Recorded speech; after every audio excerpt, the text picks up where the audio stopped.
Good evening. Oh, now I know it's a little dreary outside. Good evening. My name is Vivian Fisher, and I manage the African American Department.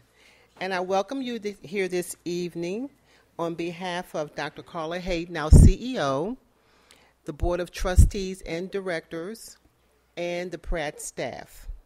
It is my pleasure to introduce this evening's speaker, Rachel L. Swarns, who is a journalist and author. She is a correspondent for the New York Times, based in Washington, D.C., and she has written about domestic policy and national politics, reporting on immigration, the presidential campaigns of 2004 and 2008, and First Lady Michelle Obama and her role in the Obama White House. She has worked overseas for the Times, reporting from Russia, Cuba, and Southern Africa. And in Africa, she served as Johannesburg's bureau chief. While she was there, she reported on the turmoil in Zimbabwe, the challenges of racial reconciliation in South Africa, and the civil war in Angola. Prior to her joining the Times in 1995, Ms. Swarns worked for the Miami Herald, reporting from Haiti and Guantanamo Bay, Cuba, and she covered both the Los Angeles riots and the aftermath of Hurricane Andrew. She received her BA from Howard University with a major in Spanish and a minor in African Caribbean International Relations. And she also received from the University of Kent in Canterbury, England, her MA. It is my pleasure to welcome Rachel L. Swarns.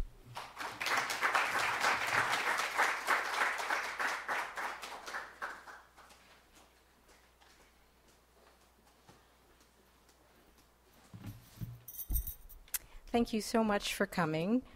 I'm very happy to see you all, especially on an evening that looks like it could be so stormy. So thank you. I'm going to talk a little bit about how I got started on this project and what I found.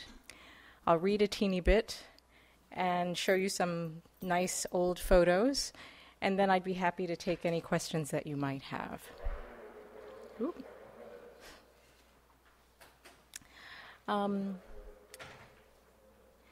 As you heard, I'm a reporter with the New York Times. I work in Washington. And I've covered many, many things at the Times since I started there in 1995.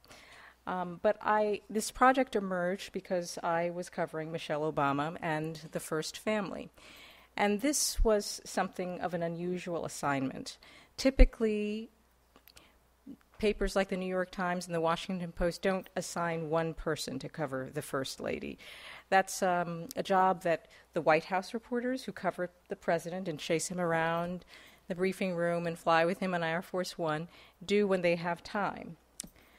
But there was a sense this time, right after the election in 2008, that we should do things a little differently. And we journalists often think of ourselves as writing the first draft of history.